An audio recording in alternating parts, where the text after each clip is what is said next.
വേദികളെ ഹരം കൊള്ളിക്കുന്ന ഗായികമാരിൽ പ്രധാനിയാണ് റിമി ടോമി.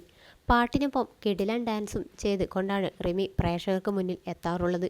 പാടുന്നത് റിമിയാണെങ്കിൽ എന്തോ ഒരു എനർജി എല്ലാവർക്കും കിട്ടുമെന്നാണ് പൊതുവെയുള്ള അഭിപ്രായം. എന്നാൽ പാടി തുടങ്ങിയ കാലത്ത് താൻ കന്യാസ്ത്രീയാവാൻ നോക്കിയതിനെപ്പറ്റി വെളിപ്പെടുത്തുകയാണ് റിമി ഇപ്പോൾ.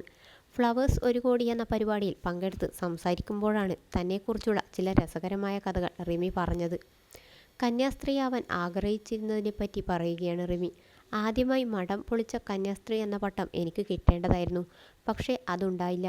ഞാനും വീട്ടുകാരുമൊന്നും അതിനെപ്പറ്റി ചിന്തിച്ചിട്ടില്ല. ചെറുപ്പം മുതൽ സിസ്റ്റർമാരുടെ ഉടുപ്പ് ഇടൽ ചടങ്ങിന് പാടാനായി ഞാനും പോവുമായിരുന്നു. പിന്നെ സൺഡേ സ്കൂളിലും അവിടുത്തെ എല്ലാ പരിപാടികളിലും കുർബാനയ്ക്കും ഒക്കെ പോകുന്ന രീതിയായിരുന്നു അന്നത്തെ ജീവിതം.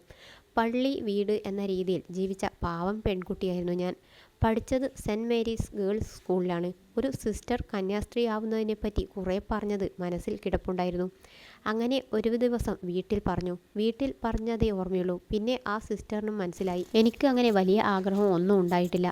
അത് മോശമാണെന്നല്ല, പക്ഷേ ദൈവവിളി കിട്ടണം. എനിക്കതില്ലെന്ന് നേരത്തെ അറിയാമായിരുന്നു. ദൈവത്തിന് എന്നെ കൊണ്ട് വേദികൾ അലക്കി പൊളിക്കാനുള്ള വിധിയായിരിക്കും ഉണ്ടായിരിക്കുക. നാളെ നമ്മളിങ്ങനെയാവും, 10 വർഷം കഴിഞ്ഞാൽ ഇങ്ങനെയായിരിക്കുമെന്ന് മുൻകൂട്ടി പ്ലാൻ ചെയ്തതുകൊണ്ട് ഒരു കാര്യവുമില്ല. അതൊന്നും നടക്കാൻ പോകുന്നില്ല. നമ്മളെപ്പറ്റിയുള്ള പ്ലാൻ മുകളിൽ ഒരാൾ എഴുതി വച്ചിട്ടുണ്ട്. അതേ നടക്കുകയുള്ളൂ എന്നും റിമി പറയുന്നു. പ്രേക്ഷകരുടെ ഉള്ളിൽ എന്നും ഒരു സ്ഥാനം തന്നാൽ മതി. പിന്നെ സ്റ്റേജിൽ നിന്ന് പാടുകയല്ലാതെ ആളുകൾക്കിടയിലേക്ക് ഒരിക്കൽ പോലും ഇറങ്ങിപ്പോയിട്ടില്ല. ഇപ്പോഴത്തെ ചില പെൺകുട്ടികളൊക്കെ അങ്ങനെ പോവാറുണ്ട്. അത് വലിയ കാര്യമാണ്.